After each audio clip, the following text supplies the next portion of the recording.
আজকের রেসিপি খুবই ক্রিস্পি আর ক্রাঞ্চি, আর তা হচ্ছে কেএফসি স্টাইল ফ্রাইড চিকেন। এত সুন্দর লোভনীয় একটি রেসিপি শেয়ার করছি আপনাদের সাথে। আশা করছি আপনাদের সবার ভালো লাগবে। তাহলে চলুন মূল রেসিপিতে ফিরে যাই। আমি এখানে চিকেনের স্কিন বাদ দিয়ে 8টা পিস নিয়েছি। আপনারা চাইলে স্কিন সহ নিতে পারেন, কারণ স্কিন কোনো ম্যাটার করে না। এখন আমি একটা নাইফের সাহায্যে মাংসগুলোকে সুন্দর করে এপিটোপিট চিড়ে দেব, যেন সবগুলো মাংসের ভিতরে মশলাটা খুব সুন্দরভাবে ঢুকে যায়। এখন আমাদের লাগবে 2 কাপ বাটার মিল্ক। আর বাটার মিল্ক তৈরি করার জন্য আমি নর্মাল টেম্পারেচারে থাকা 2 কাপ দুধ নিয়েছি। এখন এর মধ্যে দিয়ে দিতে হবে 2 টেবিল চামচ পরিমাণ ভিনেগার। আর এই স্টেপটা কিন্তু খুবই জরুরি। আমরা কেএফসি স্টাইলের যে চিকেন ফ্রাইগুলো খেয়ে থাকি, সেখানে চিকেনের ভেতর যে একটা সল্টিনেস ভাব থাকে, শুধুমাত্র এই স্টেপটার কারণে আমরা সেই সল্টিনেসটা পেয়ে থাকি। এখন দিয়ে দেব 1 চা চামচ পরিমাণ লবণ। লবণটা দিয়ে ভালো করে নেড়েচেড়ে আমরা এটিকে একটা সাইডে রেখে দেব। কিছুক্ষণ রেস্টে থাকার পর বাটার মিল্কটা একদমই রেডি হয়ে গেছে। এখন এই বাটার মিল্কের মধ্যে চিকেনের পিসগুলোকে ডুবিয়ে দেব।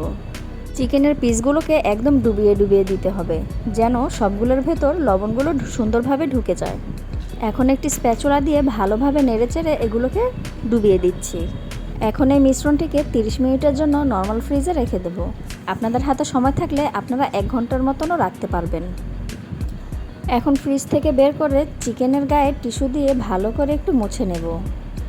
এখন ম্যারিনেশনের জন্য দিয়ে দিচ্ছি 1 চা চামচ রসুনের পাউডার, আর দিয়ে দেব 1 চা চামচ আদার পাউডার।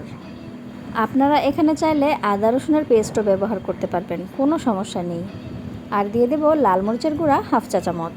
আপনারা চাইলে পাপরিকা পাউডারও ইউজ করতে পারবেন। তারপর দিয়ে দিচ্ছি চিলি ফ্লেক্স 1/2 চা চামচ। তারপর লাগছে কালো গোলমরিচের গুঁড়া 1/2 চা চামচ। আর তারপর ব্যবহার করব 1 চা চামচ লেবুর রস।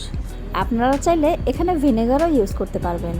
আর দিয়ে দেব 1 টেবিল চামচ লাইট সয়া সস। আর সবশেষে দিয়ে দিচ্ছি 1/2 টেবিল চামচ লবণ।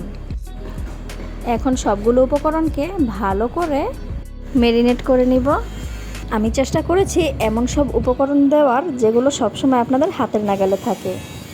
সবগুলো মশলার সাথে চিকেনটাকে খুব ভালো করে মাখিয়ে নিতে হবে। চিকেনটা ম্যারিনেট করা হয়ে গেলে কমপক্ষে 1 থেকে 2 ঘন্টার জন্য নর্মাল ফ্রিজে এটাকে রেস্টে রেখে দিতে হবে। সবচেয়ে বেশি ভালো হয় যদি ওভারনাইটের জন্য রাখতে পারেন। আমি এখন একটা র্যাপিং পেপারের সাহায্যে সুন্দর করে এটার মুখটাকে আটকে দিচ্ছি, আর রেস্টের জন্য 2 ঘন্টা রেখে দেব। এখন আমি ময়দার কোটিং করার জন্য একটি বাটির মধ্যে 2 কাপ পরিমাণ ময়দা নিয়ে নিচ্ছি। এখানে অবশ্যই ময়দা ইউজ করতে হবে, আটা ব্যবহার করলে চলবে না। তারপর দিতে হবে 1/2 কাপ কর্নফ্লাওয়ার। এখানে চাইলে আপনারা কেক ফ্লাওয়ারটাও ইউজ করতে পারবেন। আপনাদের হাতের নাগালে যেটা থাকবে আপনারা সেটা ইউজ করতে পারবেন। তারপর আমি এখানে দিয়ে দিচ্ছি 2 চা চামচ লবণ। এরপর দিয়ে দেব 1 চা চামচ কালো গোলমরিচের গুঁড়া। তারপর লাগছে চিলি ফ্লেক্স 1 চা চামচ। সবশেষে দিয়ে দিচ্ছি বেকিং পাউডার 1 চা চামচ। তারপর সবগুলো উপকরণকে একসাথে ভালোভাবে মিশিয়ে নিতে হবে। এখানে বেকিং পাউডার ইউজ করা হয়েছে কারণ চিকেনটা ভাজার পরও যেন অনেকক্ষণ সময় ধরে ক্রিস্পি থাকে। 2 ঘন্টা রেস্টে রাখার পর আমি এখন চিকেনগুলোকে বের করে নিয়েছি।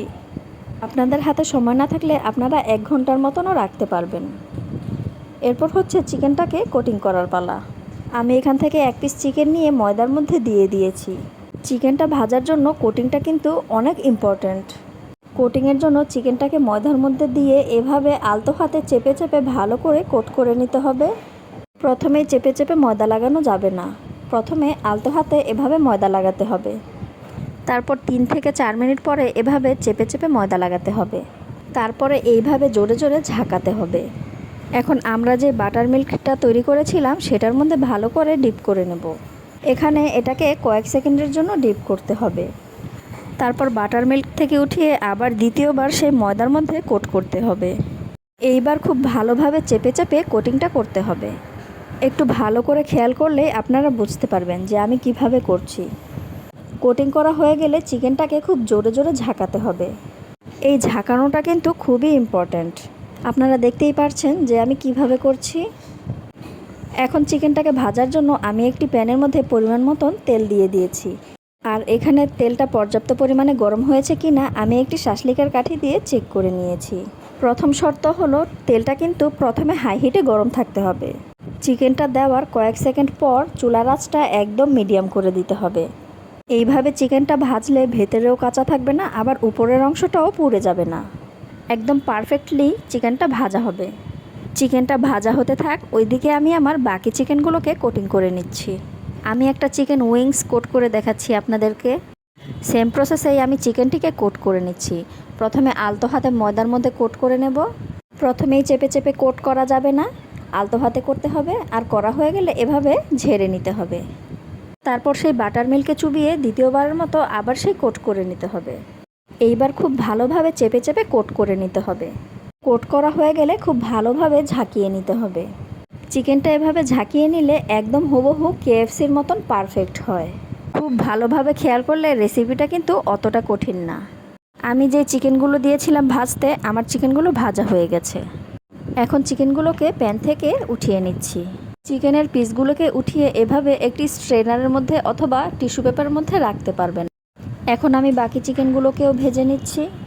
চিকেনের এক পাশ ভাজা হলে অপর পাশ এভাবে উল্টে দেব। আর এখন এটাকে আমি একটু সাইড করে রেখে দিলাম, আর এর পাশ দিয়ে আরও একটি পিস দিয়ে দিলাম ভাজার জন্য।